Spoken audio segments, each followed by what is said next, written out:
Today we'll be discussing some of this week's top news stories from the most recent issue of InQuire and from the website as well. As we'll be looking at later in the show, the Queen came to Canterbury about a week ago. Unfortunately, she couldn't make it onto our panel today, but we do have three of the fantastic editors of InQuire joining us. I'm Dave Fukosa and welcome to InQuire Insight.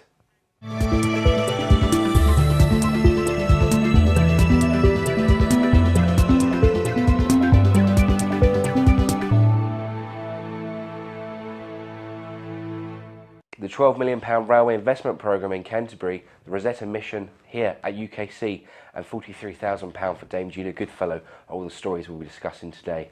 On my panel this evening we have Natalie Tipping, Editor-in-Chief of InQuire, Emma Shelton, Newspaper Editor for InQuire, and finally Ruby Lyle, Newspaper News Editor. Key story here, and this is Blast Off from Space, and this is a interview with one of the lecturers here at Kent in the latest issue of InQuire about the Rosetta mission. Who would like to come in on this one? Go on, Emma. Emma, can you tell me a bit more about the story? Yeah, it's a really great story. If people haven't read it, they definitely should.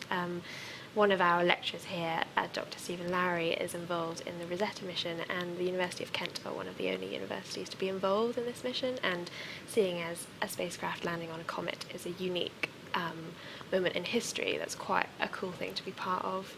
And just the questions are really relatable and the answers are really easy to understand for people who don't have a kind of science background, and yet are really interesting, and just the idea that this comet could reveal information about why there's water on Earth, little things like that is really cool.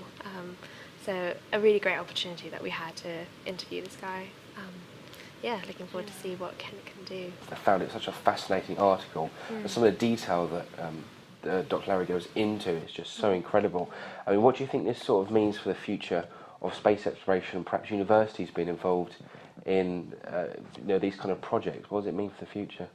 It's so interesting for students, for students who are interested in this kind of thing anyway, to be able to say one of my lecturers was involved with this, and as Emma says, it's a unique event.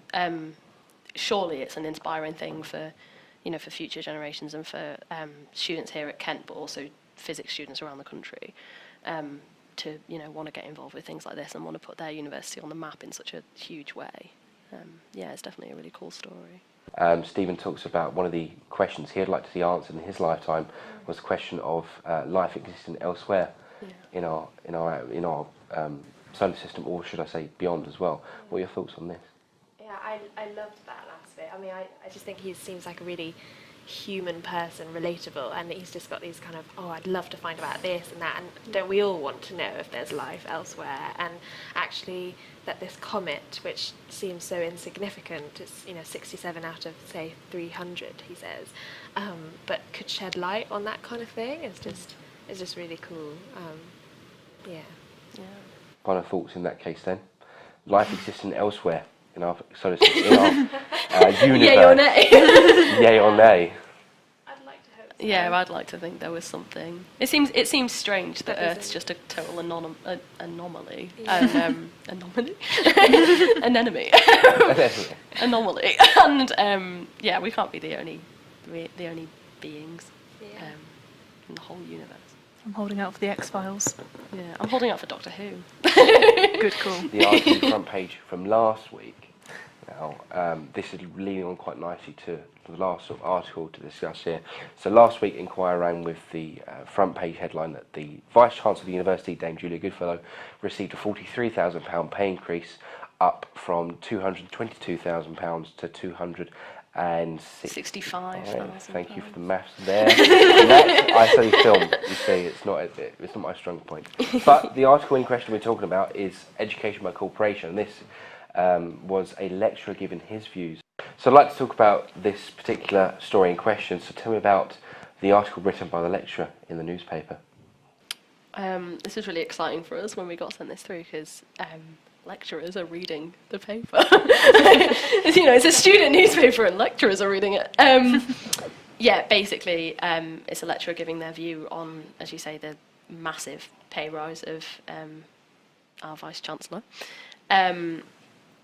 It's a really interesting article because they basically argue that the lecturers, as KTV News reported last year, the lecturers were fighting for a 2% pay rise and weren't given it. And basically, Dame Julia Goodfellow has been given a 16% pay rise, which sort of puts into question why the lecturers weren't given it. If if the university can afford to pay her that much more, then why can't they afford to pay their staff a little bit more? Especially when their staff are the ones that are interacting with the students who are paying, such extortionate fees day by day. Whereas I've never met the Vice Chancellor, never seen her around. I know you have, Dave. But I think lecturers basically feel, and I would be tempted to agree with them, that they're the ones more deserving of a pay rise. One of the things that the spokesperson Martin Herrera has said, he defends it by saying the only way it was justified as the only way to attract and retain the very best leaders in what is a global market for leadership talent. Do you think that's a justifiable response to the increase in pay? It's quite dubious if they have to. The only way they can do it is by paying her such a huge amount of money.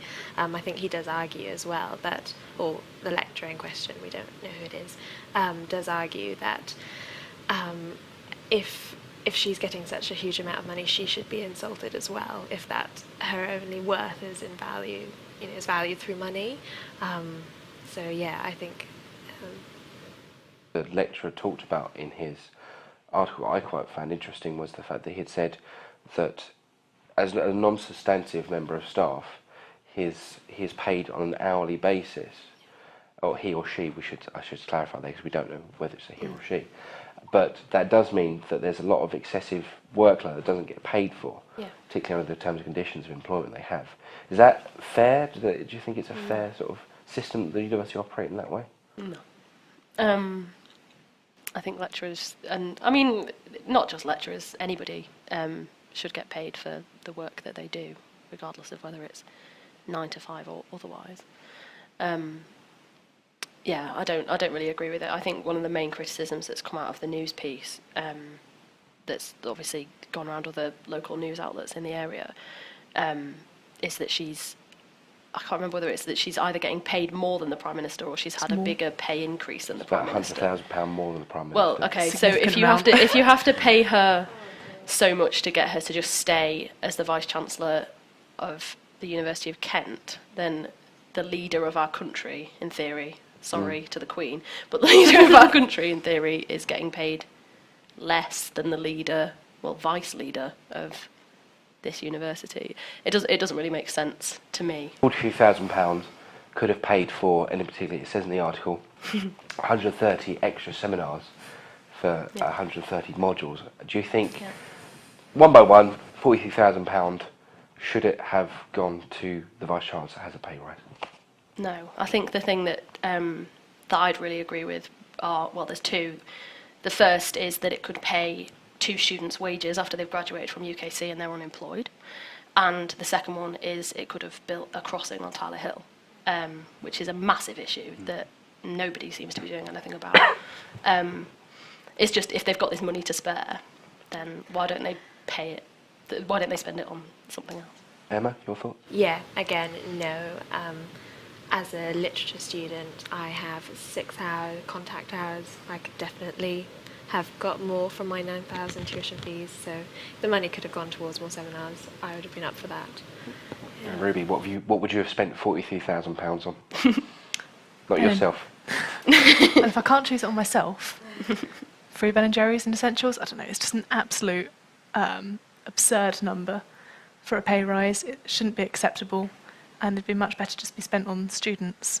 If she was being paid £10,000 and she got a £43,000 pay rise, fine. But she's being paid over £200,000 anyway.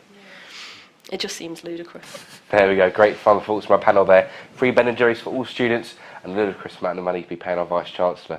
And that's all from our show this week. If you'd like to continue the debate and have a look for these stories yourselves, make sure you do pick up the most recent copy of InQuire, which is now available on outlets across campus. And do make sure you check in to inquirelive.co.uk.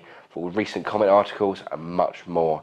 KTV News is out at the end of next week for a highlights reel of what's been happening this year, and we'll be back again very soon. Thank you to everyone on my panel for joining us here today at InQuire Insight. I've been Dave Kokoza. Goodbye.